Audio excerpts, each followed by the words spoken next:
好，我们讲一下如何做爆音的教学。那正常来讲的话，爆音的话，有些人可能会想说，就是如果我要做爆音的效果，就直接把它的音量直接拉大，我们可能直接拉个25之类的，然后它就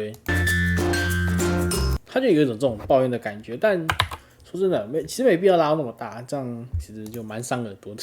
没有，其实爆音效果就蛮伤耳朵的。所以好，那我们的话，如何不要让这个音量就是太爆，但是又可以做出更明显的那种爆音效果？我们可以在这边效果栏，我们输入 distortion。好，然后呢，我们这边可以找到，就是它是在这个 audio effect， 然后 spatial distortion 对，然后把它拖进来。那这边点开之后呢，这边会有个选项，那它是在 effect control 里面，我们直接点开 edit。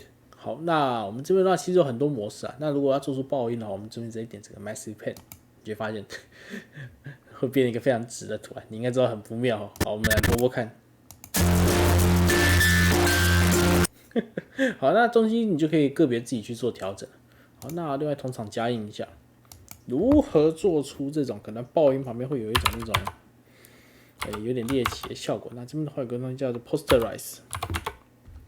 好，我们把它拉进来到我们的画面，这样看起来好像没什么感觉。我们把这个数值拉左边拉低一点，就发现它这整个就会有一点对比会变强，然后颜色会相对变少。然后如果你放到一些真人的脸上面的话，会看得比较清楚。我换一张照片来看看。